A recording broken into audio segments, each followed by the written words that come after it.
My sister has a mark just like yours. What happened? The little girl said. The pack gathering was in full swing when Maya slipped through the crowd of towering werewolves, her 6-year-old curiosity pulling her toward the man everyone whispered about but never approached.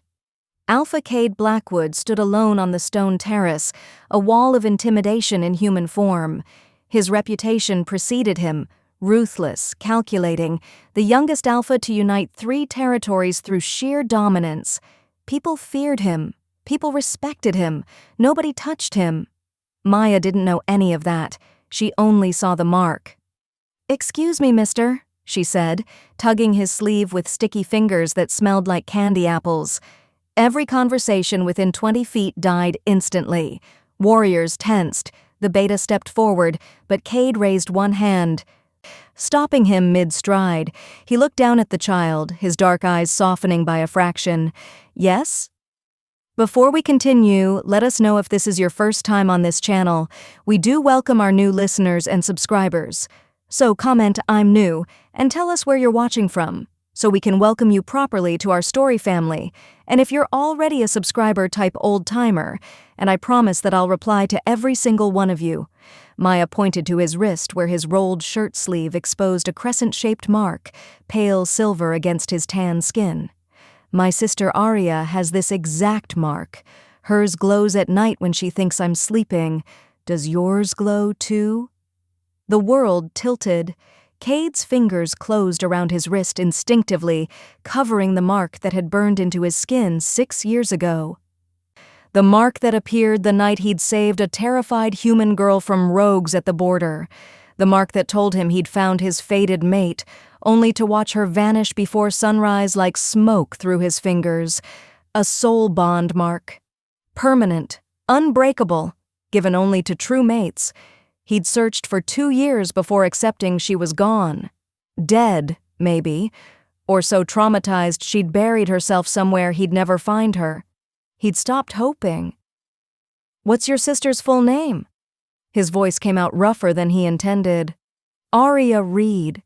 She's 23 and works at the big hospital with the Red Cross. She's really pretty, but she's always tired because she works a lot." Maya beamed up at him. "She takes care of me because our parents died when I was a baby." Kade's beta, Marcus, was already on his phone pulling records. The pack had connections everywhere. "Does your sister ever talk about wolves?" Kade crouched to Maya's level, fighting to keep his hands steady. Maya's smile faltered. "She says wolves are dangerous. She has bad dreams sometimes about the alpha with dark eyes and wakes up crying. She made me promise to never ever go near werewolf territory." The little girl leaned in conspiratorially. "But you seem nice. And you have the same mark, so maybe you're supposed to be friends." The innocence of it nearly broke him. Aria thought he was her nightmare, not her savior. What had happened that night after he'd killed the rogues? What lies had they told her before he arrived? Marcus appeared at his elbow, phone extended, face grim. Hospital records glowed on the screen. "Patient, Aria Reed, 17 years old, severe lacerations, fractured ribs, trauma-induced amnesia. Patient reports fragmented memories of attack, multiple assailants, blood, glowing eyes, refuses all questions about incident, recommended psychiatric evaluation, declined." Kade's jaw clenched so hard he heard his teeth grind. She'd been 17, still a child herself when those monsters... Marcus swiped to another record. There's more. Prescription record. Aria Reed, prenatal vitamins, then 5 years of pediatric appointments for Caleb Reed, DOB. The date stole the air from Kade's lungs. 9 months after that night, almost to the day. "I have a son," he whispered. "A son who doesn't know you exist," Marcus confirmed quietly. "And a mate who thinks you're the monster from her nightmares." Maya was chattering about how Caleb was in kindergarten and really good at drawing, oblivious to the atomic bomb she'd just detonated in Kade's carefully controlled world. "Maya!" A woman's voice cut through the gathering, sharp with panic. A blonde nurse in civilian clothes pushed through the crowd, eyes wide. "What did I tell you about wandering off?" She froze when she saw who her sister was talking to. Color drained from her face. She grabbed Maya's hand, pulling the child behind her with trembling fingers. "Stay away from us," she said, voice breaking. But she wasn't looking at Kade. She was looking past him at the crowd of wolves, at the pack symbols, at everything that confirmed her worst fears. Then her eyes dropped to his wrist. Recognition. Horror. Her own hand flew to her collarbone where Kade knew. An identical mark lay hidden beneath her shirt. "You," Aria breathed. "You're real. This is real." I didn't imagine." "Aria." He stepped forward carefully, like approaching a wounded animal. "That night 6 years ago, I didn't hurt you. I saved you from rogues, but you ran before I could explain, before I could—" "Liar!" She stumbled backward, shoving Maya toward another festival goer. "You're all liars. I remember the blood, the screaming, waking up with this brand on my skin like I was marked for slaughter. The rogues branded you before I arrived. I killed them, all of them. You were unconscious when I—" He was losing her, could see it in the way her pupils dilated, the way her breathing went shallow. Panic attack. "Please, just let me prove—" But Aria was already running, dragging a confused Maya with her, disappearing into the parking lot before his warriors could block the exits. Kade didn't follow. Chasing her would only confirm every fear. "Find out where she lives," he told Marcus, quietly. "I need to know they're safe before—" His phone buzzed. Unknown number. He answered without thinking, heavy breathing. Then, "Found her." A voice like gravel and malice. "Darius, the rogue pack leader who'd escaped that night 6 years ago. The mark of fate brought her back to me, Blackwood.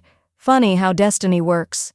If you touch her, come to the old factory on Riverside, alone, or I'll make sure she watches her children die before I finish what I started 6 years ago."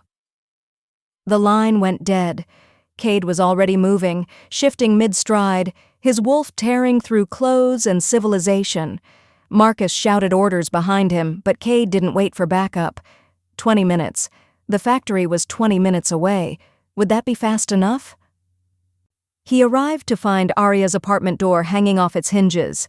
Furniture overturned, a child's drawing crushed under a boot print, stick figures labeled Mommy, Caleb, and Maya holding hands under a smiling sun. And there, in the center of the living room floor, Maya's stuffed rabbit lay in a pool of blood that was far too small to be fatal, but perfectly calculated to terrorize. Pinned to the wall with a hunting knife, the note fluttered. "The mark of fate brought her back to me. Come to the old factory alone, or I kill them both." Kade's roar shattered every window in the building. His mate was in the hands of the monster who'd tried to destroy her once already. His son, a child he'd never held, never met, was in a cage waiting for slaughter. And Maya, the innocent little girl who'd only wanted to understand why her sister had the same mark as a stranger, was collateral damage in a war that started before she was born. Alone. Darius wanted him alone. Kade pulled out his phone with claws that were already extending. "Marcus, factory on Riverside. Bring everyone. I don't care what the note says. We're ending this tonight." He looked down at his wrist where the mark pulsed with silver light, responding to his mate's terror even from miles away. "I'm coming, Aria," he whispered to the empty apartment. "This time you'll see the truth. This time I won't let you run." The factory reeked of rust, blood, and decay.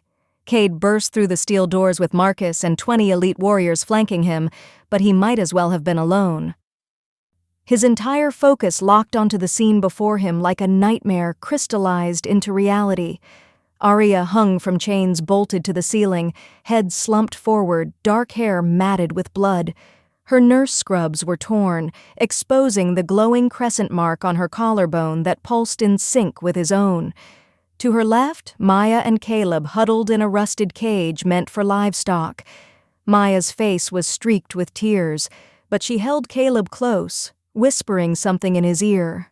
The boy, his son, had Kade's dark eyes and the same stubborn set to his jaw, even in terror, and standing center stage like a ringmaster in hell, Darius smiled.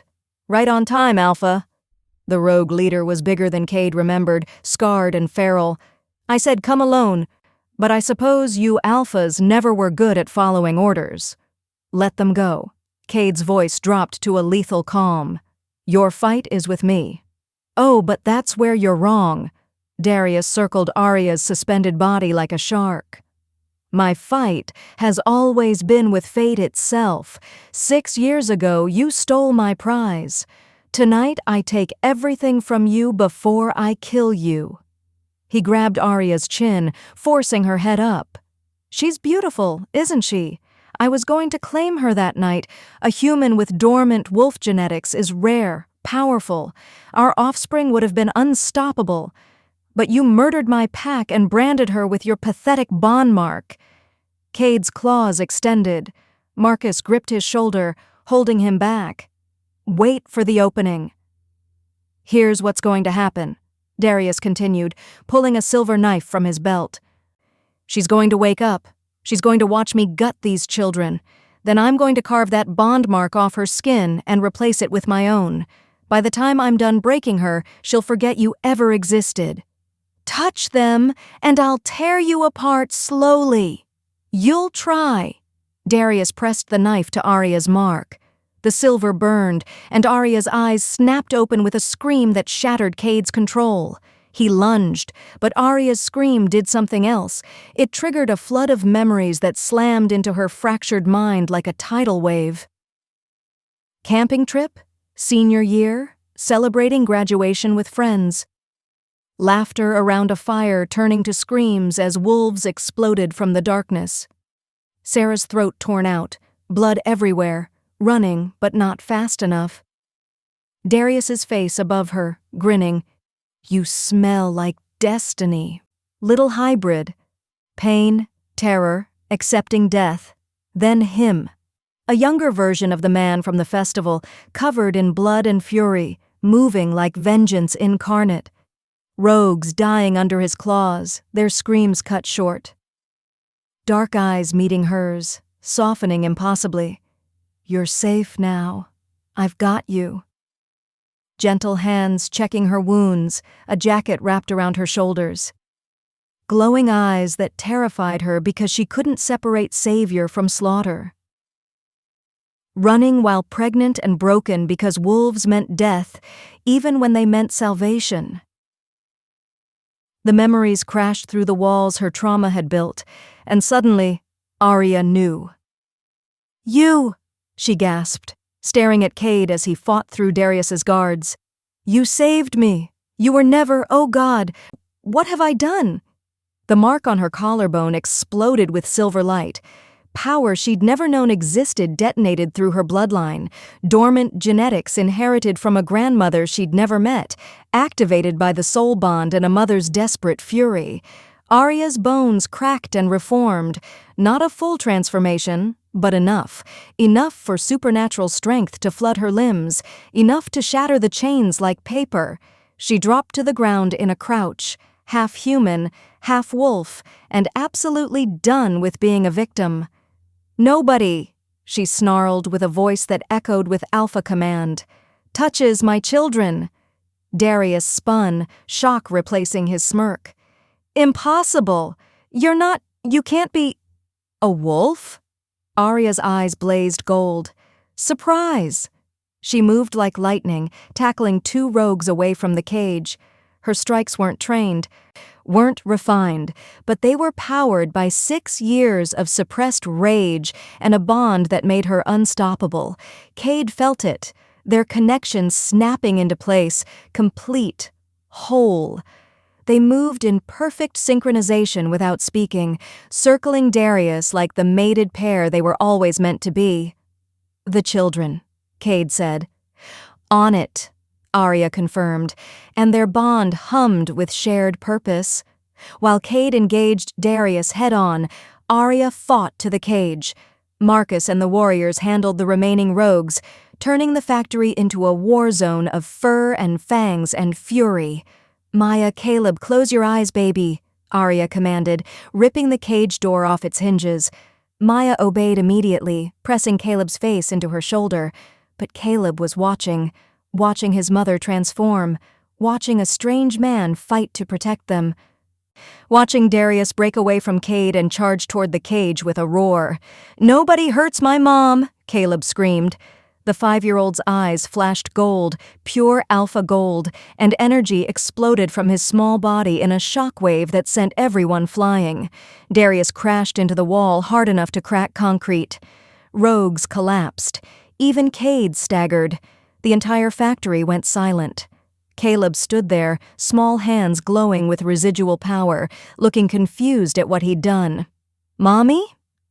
"Good boy," Aria whispered, equal parts terrified and proud. Kade didn't waste the opening. He was on Darius in a heartbeat, claws extended, and this time there was no mercy, no hesitation. This was the monster who'd tried to destroy his mate twice, who'd threatened his children, who'd stolen 6 years they could never reclaim. "This is for her!" Kade snarled, claws through Darius's chest. The rogue leader's eyes widened, blood spilling from his lips. "The boy! Alpha Heir! You've already won!" He died with those words. The remaining rogues scattered. The factory's damaged support beams groaned ominously. "Out! Now!" Marcus shouted. They ran, Kade carrying Caleb, Aria carrying Maya, warriors flanking them as the building collapsed in a thunder of steel and dust behind them. Outside, under open sky, they finally stopped. Aria set Maya down and turned to Kade. He stood there with their son in his arms, and the weight of 6 years crashed over both of them simultaneously. "I'm sorry." The words broke from Aria like a confession. "I ran. I kept him from you. I was so broken I couldn't see you were saving me. Not. Stop." Kade closed the distance, still holding Caleb, and pressed his forehead to hers. "You survived. You protected our son. You were stronger alone than I could ever be. But you'll never be alone again." The soul bond marks blazed in response, silver light wrapping around them. "Is this the daddy?" Caleb asked quietly. Aria's breath hitched. "Yes, baby. This is your daddy."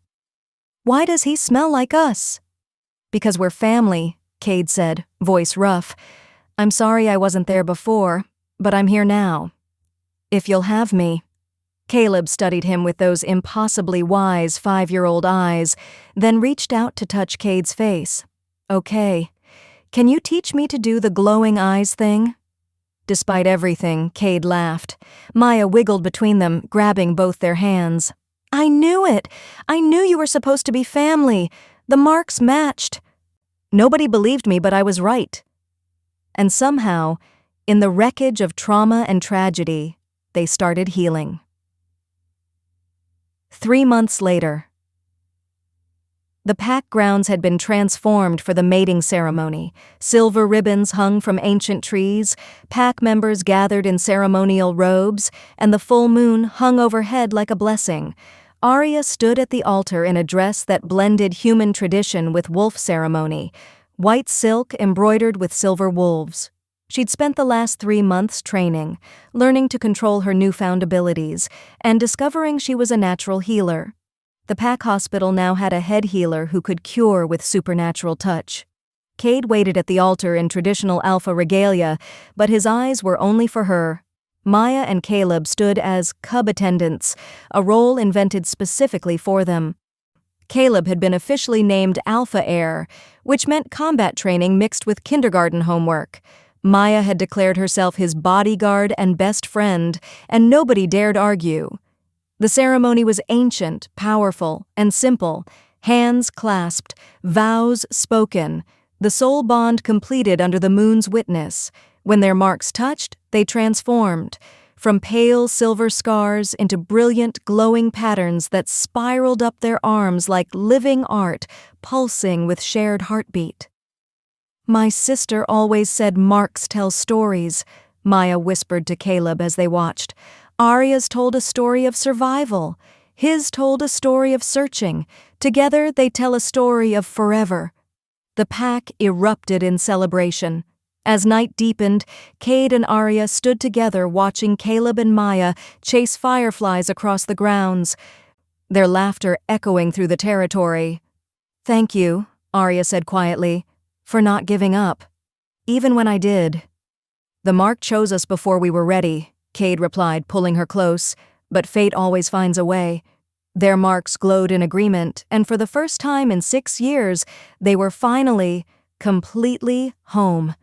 If you like this story, don't forget to hit the subscribe button.